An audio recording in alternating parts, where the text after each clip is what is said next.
দর্শক শ্রোতারা, আপনারা অবশ্যই জানেন যে আমরা টাকা পয়সা খরচ করার ব্যাপারে খুবই কৃপণ।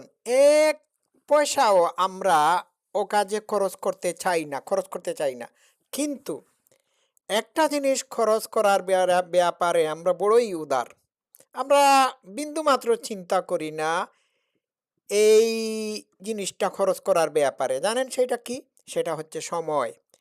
আমরা সময় কাজে ও কাজে বিভিন্নভাবে নষ্ট করে থাকি, খরচ করে থাকি। তো সময়ের ব্যাপারে আমরা খুবই উদার। অথচ আমাদের উচিত কাজ হচ্ছে সময় ক্ষেপণ বা ব্যয় করার ব্যাপারে খুব বেশি কৃপণ হওয়া। তো এই বিষয় নিয়ে আমি হালকাভাবে আলোচনা করব। দেখুন, সময়টা কি? সময়টা হচ্ছে আমাদের জীবন। আমাদের জীবনের টোটাল টোটাল জিনিস হচ্ছে সময়। আমাদের প্রতিটা মুহূর্ত, প্রতিটা ঘন্টা, প্রতিটা দিন, প্রতিটা বছর যোগ করে যে ফলাফল পাওয়া যায় সেটাই হচ্ছে সময়। এই সময়কে, অর্থাৎ আমরা আমাদের জীবনের অংশকে অহেতুক কাজে খরচ করি। বিষয়টা বোঝা গেল? তো আরেকটা জিনিস মনে রাখতে হবে, যে মানুষটি আপনার সাথে আপনাকে সময় দিচ্ছে, সে তার জীবনের একটা অংশ আপনাকে দিয়ে দিচ্ছে। তাইলে সময় হচ্ছে মূল্যবান। তো এই সময়টাকে আমরা খুব বিজ্ঞানসম্মতভাবে বা সুচিন্তিত রূপে ব্যয় করে থাকি না।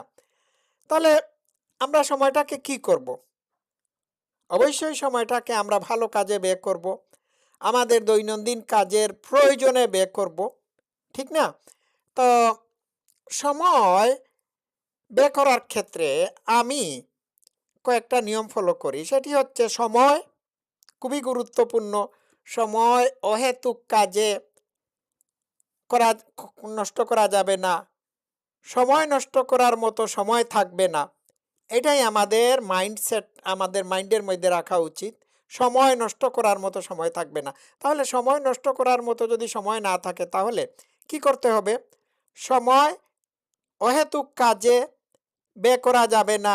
ফালতু মানুষ, বাজে মানুষের সাথে সময় কাটানো যাবে না। আহ, গসিপ গসিপ করে, পরনিন্দা, পরচর্চা করে সময় সময় কাটানো যাবে না। সময় কাটানো যাবে না আম, বিভিন্ন ধরনের ফালতু জিনিসের জন্য। তাহলে সময় সময় কোথায় নষ্ট করা যাবে না? সময় নষ্ট করা যাবে না কোনো ভালো কাজ করার ক্ষেত্রে। আপনি যদি চ্যারিটি করেন, তাহলে এখানে সময় দিন। আপনি যদি আপনার নিজের ব্যবসা চালান, কাজ করেন, ওইখানে সময় দিন। আপনি সময় দিন আপনার ফ্যামিলিকে, আপনার ভালো বন্ধু বান্ধব যারা গুড কনভারসেশন মেক করতে পারে তাদের কাছে, তাদের জন্য সময় দিন। বই পড়ার জন্য সময় দিন। হুম বাইরে প্রকৃতির মাঝে হাঁটা চলা করার জন্য সময় দিন। সময় ব্যয় করার জন্য বহু ভালো ভালো কাজ আছে। আমি বলছি না যে আপনার বন্ধু বান্ধব, পরিবার পরিজনের সাথে আপনি সময় কাটাবেন না। অবশ্যই সময় কাটাবেন। আপনার মানসিক বিকাশের জন্য, আপনার বৌডেম কাটানোর জন্য আপনি মানুষের সাথে সোশিয়াল কানেকশন রাখবেন।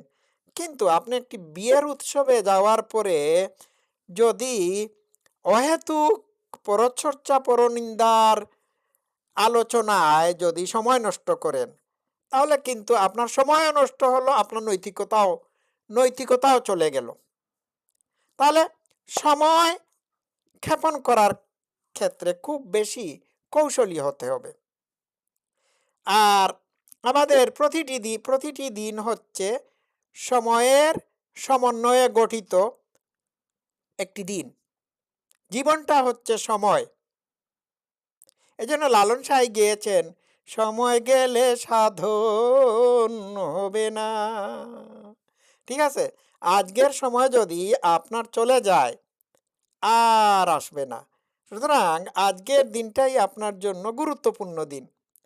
তো আজকের দিন তো আগামীকাল আসবে না। এখন আজকের দিনে আপনি আপনি কোনো কাজ ফেলে রাখবেন না, করে ফেলবেন। আর সবচেয়ে বড় কথা হচ্ছে সময় ভালো কাজে ব্যয় করতে হবে। কোনো বাজে কাজে সময় ব্যয় করা যাবে না। আমরা বলে থাকি আমাদের সময় নাই। আরে সময় থাকবে না কেন?